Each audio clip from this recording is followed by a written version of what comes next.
और बात एक ऐसे बेटे की जिसने जमीन के लालच में अपनी मां और भाइयों से ही बेईमानी कर दी। बिना बंटवारे के मां और भाइयों के हिस्से की जमीन इस लालची बेटे ने अपनी बीवी के नाम करा दिया। इस बेटे ने बेच दिया ईमान, जमीन की लालच ने बनाया बेईमान, भाइयों की जमीन करा दी पत्नी के नाम। मां की ममता पर भारी ये संतान है, ये संतान नहीं शैतान है।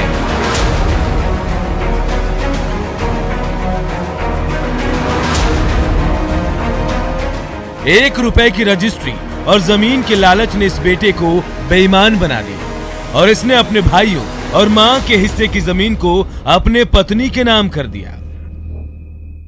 इस शख्स का नाम सुरेश गोप उर्फ सुशांत शेखर है। सुरेश ने लालच में बिना बंटवारे के करमटोली में 26.67 डिसमिल जमीन में से आधी जमीन फर्जी तरीके से अपने बीवी के नाम करा दी।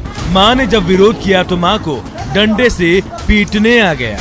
चलने फिरने में असमर्थ मां की माने तो उनके जीवित रहते जमीन कैसे किसी के नाम हो सकती है, जबकि उन्होंने कहा कि उन्होंने अंगूठा भी नहीं लगाया।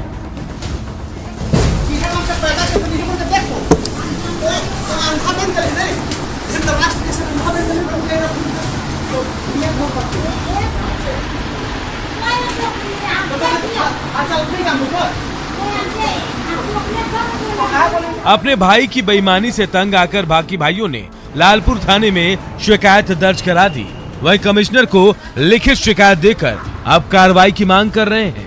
हमारा लड़का सब 4 गो है ना, तो चारों लड़का का आधा आधा होगा ना कि नहीं होगा? 50-50 चारों का होगा ना, तो चारों लड़का के हमको देगा कि हम एक गो के देगा? उस 23.66 जो हिस्सा है उसमें से हमारे बड़े भाई सुशांत शेखर उर्फ सुरेश यादव ने 14 डिसमिल ज़मीन अपने पत्नी के नाम पे गैर कानूनी तरीके से बिना माँ के जानकारी में दिए, ना हम लोग को भाई के जानकारी में देके ये गलत तरीका से रजिस्ट्री ऑफिस में रजिस्ट्री कर दिए हैं। रजिस्ट्री ऑफिस की पारदर्शिता और इस फर्जीवाड़े को लेकर जब हमने प्रदेश के मंत्री से बातचीत की तो उन्होंने आश्वासन दिया कि ऐसे भ्रष्टाचार के मामले में लिप्त लोगों पर कार्रवाई जरूर होगी। इस राज्य में अब फर्जीवाड़े का और भ्रष्टाचार का कोई स्थान नहीं है। आप देख रहे होंगे कि सभी तरह के जितने भी इस तरह के कार्यालय हैं जहां से इस तरह की शिकायतें आ रही है, वहां पर निगरानी की छापेमारी हो रही है, बहुत सारे लोगों पर कार्रवाई हो रही है। तो अगर इस तरह की कोई भी अनियमितता की बात सरकार के संज्ञान में आएगी तो निश्चित रूप से उस पर कार्रवाई होगी। हमने सुरेश गोप से भी संपर्क साधने की कोशिश की, लेकिन वो सामने नहीं आए। बताया जा रहा है कि इससे पहले भी सुरेश पर इस तरह के फर्जीवाड़े के कई आरोप लगते रहे हैं, लेकिन इस बार तो इस बेटे ने अपने घर को भी नहीं बख्शा और अपनों से ही बेईमानी कर बैठा।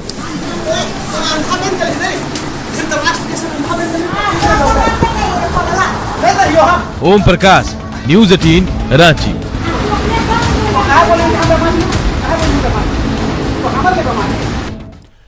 और इस बुलेटिन में फिलहाल इतना ही, लेकिन खबरें लगातार जारी है। देखते रहिए न्यूज़ 18।